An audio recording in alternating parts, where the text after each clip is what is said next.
Hello my trigger happy friends, my name is Stevie Cade and welcome to Film Trigger. And in today's video, we are going to do a recap of all the past week's top entertainment news stories in a little segment I like to call Drive-By News. So let's dive in. The Simpsons is coming to an end? No, they're not. I don't think that show will ever end. But according to composer Danny Elfman, who did the original opening theme for The Simpsons, the show will soon be on its last year. But Simpsons producer Al Jean took to Twitter saying that's not true, which completely discredits Danny Elfman. Speaking of discrediting Danny Elfman, he had this to say about the Snyder Cut. Well, the thing is, he never finished it, so I don't know quite how they do a Snyder Cut. He had a tremendous tragedy that forced him not to finish the film. I don't quite understand this because it wasn't like he was fired, and that there's a director cut that is this finished movie and the studio fired him and then hired Joss. So it's kind of a unique situation. I mean, there's definitely other movies where the director was fired and the studio radically changed the movie because they didn't like it. As a fan, you go, I wonder what that director did before the studio changed the movie. But I'm not really aware on how that dynamic would really apply here. I haven't been following that, so I really can't give you any informed answer. I mean, who's asking him anyway? He was the composer for Joss Whedon's cut, not the Snyder Cut. What would he know about Snyder's cut? And speaking of Snyder Cut, Variety claims that someone at Warner Brothers says there are no current plans to release a Snyder Vision in theaters or on HBO Max. It's a pipe dream. There's no way this is happening. Sure thing, Variety. Someone over there. Good job. But then Zack Snyder fires back with a whole bunch of photos from the Snyder Cut movie. And then Forbes puts out an article discussing if Superman can be made relevant to modern moviegoers. The answer is yes, watch Man of Steel. That's what that is. That's Superman dropped into modern times. I don't understand where the disconnect is there. But it is to be noted that all these articles are coming out. All these people are talking about the Snyder Cut. Yes, this is a prime example of there's no such thing as bad press. Variety, Forbes, John Campea has had 3 or 4 segments on his show discussing the Snyder Cut. And every time he's like, I hate talking about this subject, but people are talking about it. And he's not wrong. Because people are talking about it. Even Grace Randolph has oddly showed up in support, rallying people. Come on, guys, we can do this. Like, yeah, okay, I'm watching you. Where'd you come from exactly? Like, what made Grace Randolph want to speak out? People are getting interested in it. It's a hot topic, and that's a good thing for people like us who want to see this thing, who want to see the Snyder Cut. Michael B. Jordan had a meeting with Warner Brothers to pitch his vision of a potential Superman movie. We already knew this, I thought. Is this new news? Is this new? Well, first of all, this most likely would have been a standalone. I'm not sure that Warner Brothers would be as ballsy to try to replace Henry Cavill with Michael B. Jordan because, you know. But honestly, I wouldn't mind seeing a Michael B. Jordan version of Superman. Call me crazy. I'm one of those people, I like to see drastic changes in characters that I know and love. And when it comes to the whole race bending thing, what race is Kal-El?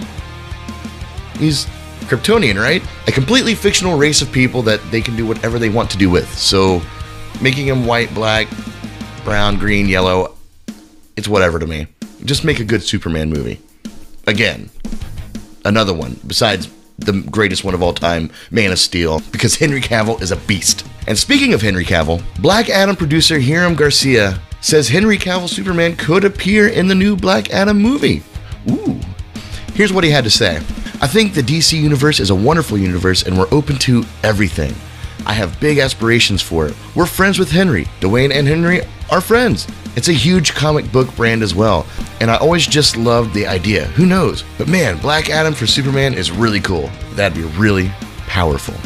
So you're telling me there's a chance? Yeah! It's a very PR way to answer that question. In other words, anybody could be in this movie.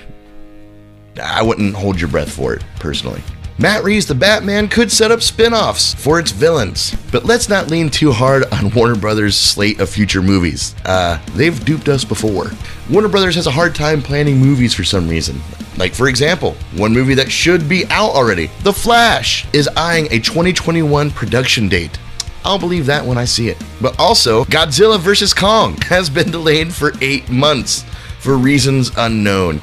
Warner Brothers, are you up to your old tricks again?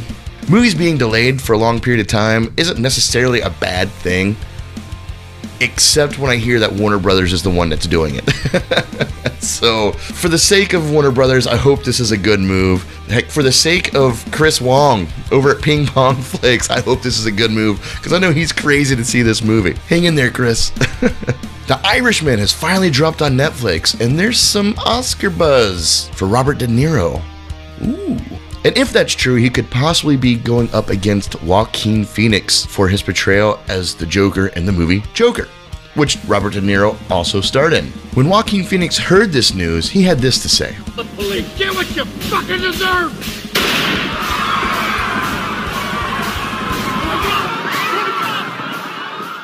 A remake of The Fugitive is in pre-production at Warner Brothers, and it has Albert Hughes set to direct. I don't care!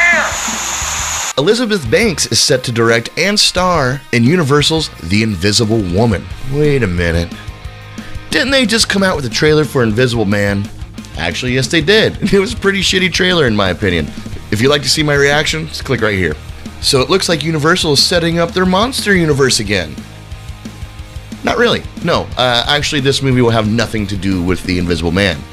Whew, good, I thought it was going to get confusing for a second.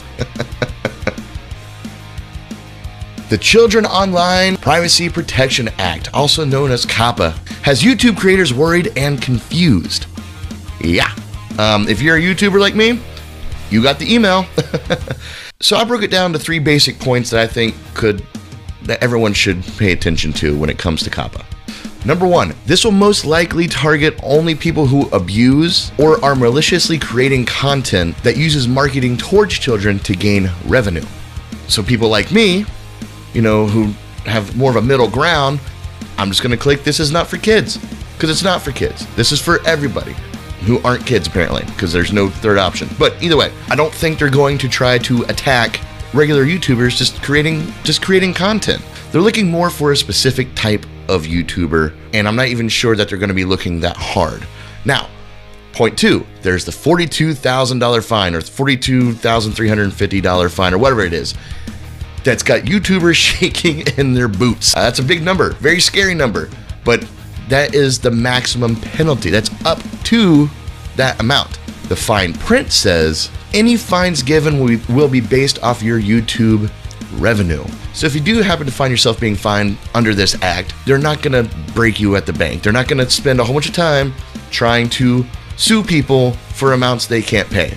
That's a waste of everybody's time. So just keep that in mind. I'm not too concerned about this. Personally, I think the real victims of this act are the YouTubers who do create content for children. As a matter of fact, one of my very dear friends, an ex-bandmate, has a channel called Rizza. You can check out her channel by clicking right here. And she markets specifically to kids. Now, her financial revenue options and her options to promote her channel have decreased dramatically. And that's causing these people to want to either drop out of YouTube entirely or change their channel to more adult-driven content, which is sad because this is going to leave less content for children. Like, I don't know, this is going to be we're going to have the pendulum effect here. It's going to swing one way, then swing back to the next.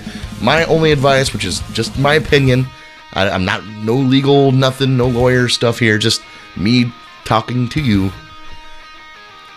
If you're concerned, sit back and wait a while. Keep putting out your content, play the rules, but don't make any drastic changes to your channel yet. It's going to hash itself out eventually because they're not going to want to punish people just for doing what they want to do.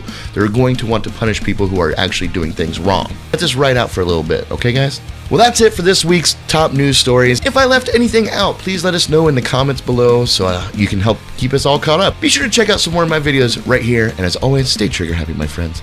Peace. A mentally ill loner with a society that abandons him and treats him like trash. Call the police, I'm Chief. telling you what you get. Call the police. Get what you fucking deserve.